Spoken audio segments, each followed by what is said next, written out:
Selamat sejahtera, makmur dan bahagia untukmu sekalian saudara-saudaraku di seluruh belahan dunia.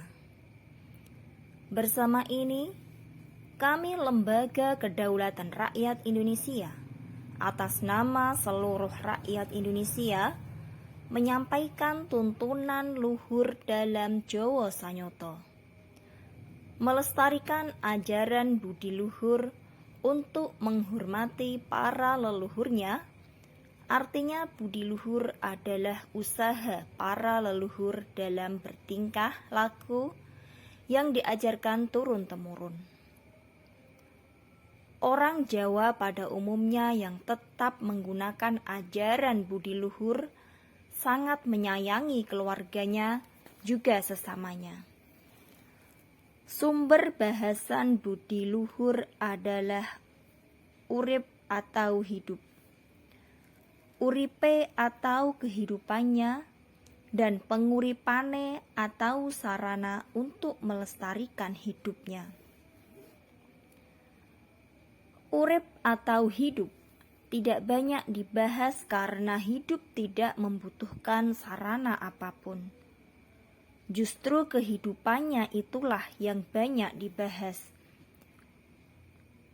Kehidupan dibagi menjadi 4 wujud fisik yang biasa disebut sedulur papat atau saudara 4, yaitu kehidupan sebagai manusia, kehidupan sebagai tumbuhan, kehidupan sebagai binatang, dan kehidupan sebagai kutu-kutu walang antogo yang semuanya diikat oleh hidup sebagai pancernya, disebut seduluran papat limo pancer.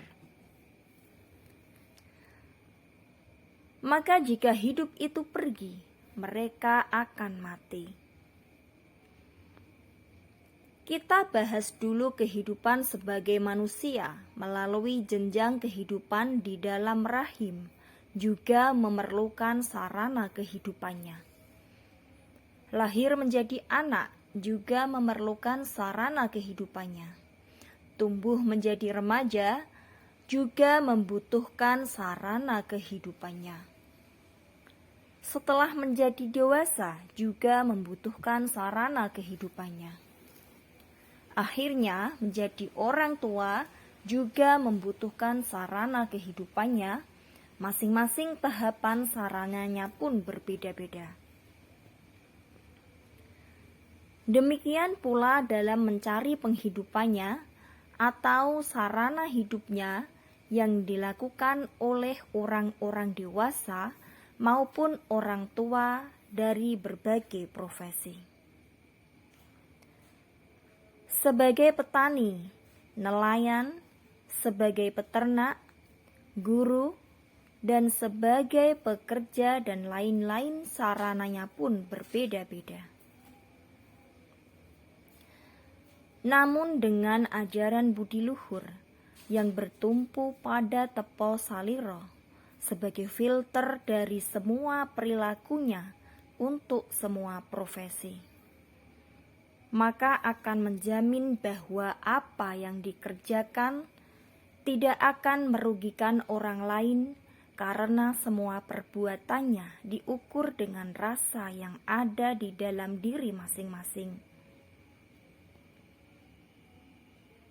Dengan filter tepo saliro, sesungguhnya tidak perlu bicara dosa, bicara salah, bicara neraka.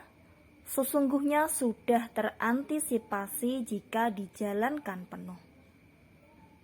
Jadi tidak perlu menggunakan teori-teori impor yang isinya mengintimidasi dengan kata-kata dosa, kata-kata neraka, dengan kata-kata laknat ataupun dengan kata-kata azab. Semua diintimidasi supaya ketakutan akhirnya mengikuti ajaran-ajaran import yang sesungguhnya itu hanya kulitnya saja.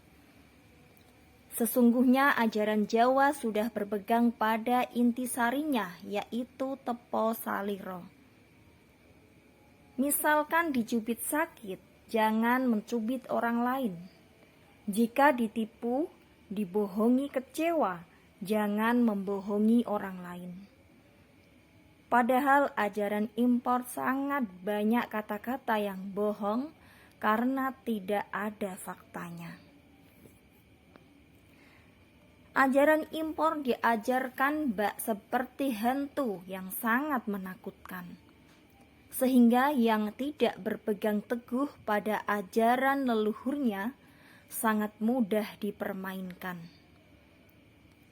Sangat sayangnya leluhur kita kepada keluarganya dan sesamanya, maka para agen-agen ajaran impor mempelajari secara detail hal itu.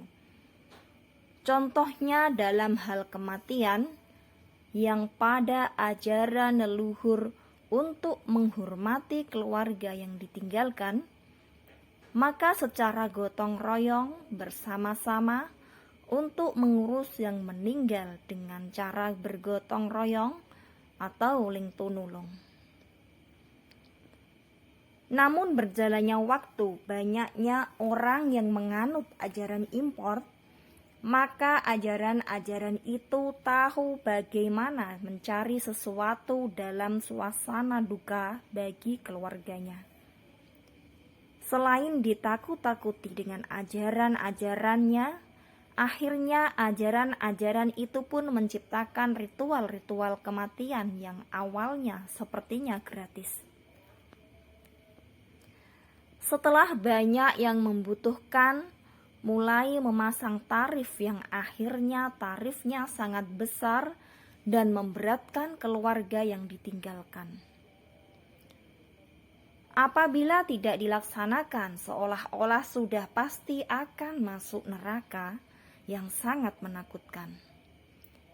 Ibarat neraka itu hantu yang sangat mengerikan yang selalu diajarkan. Sampai-sampai makam pun harus dikhususkan untuk tidak dicampur dengan makam penganut ajaran yang lain.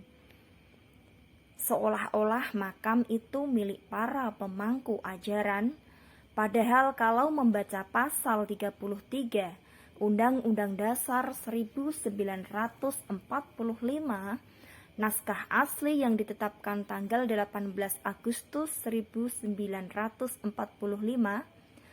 semua lahan adalah milik negara dan dikuasai oleh negara, yang dulunya milik suku-suku yang dengan kesadarannya berdirinya bangsa Indonesia menjadi milik negara Indonesia. Jadi kalau diklaim milik ajaran tertentu, jelas terlihat kerakusan ajaran itu. Untuk membedakan orang yang meninggal dari ajaran apa sangat terlihat bobroknya ajaran, hingga tidak menghormati alam dan tidak menghormati negara. Ajaran luhur dari leluhur bangsa kita sesungguhnya tidak pernah membeda-bedakan siapa dan siapa. Semua dihormati dan dihargai dengan tetap menghormati hak dan kewajibannya. Leluhur kita tetap berpegang teguh pada seduluran papat limo pancer untuk melestarikan kehidupan seperti yang terurai di atas karena saling membutuhkan. Sementara sampai di sini terlebih dahulu, pembahasan akan dilanjutkan pada sesi berikutnya, supaya saudara-saudara bisa mengambil kesimpulannya. Untuk bersatu dan berani menolak ajaran yang memecah belah persatuan Indonesia, supaya saudara-saudaraku terlepas dari ajaran hantu karena hantu itu bohong. Selamat menganalisa dan renungkanlah saudara-saudaraku, sekalian sebangsa dan setanah air, seluruh rakyat Indonesia. Selamat berjuang, hak rakyat harus kembali merdeka. Lembaga Kedaulatan Rakyat Indonesia, pergerakan rakyat menuju alam kemerdekaan.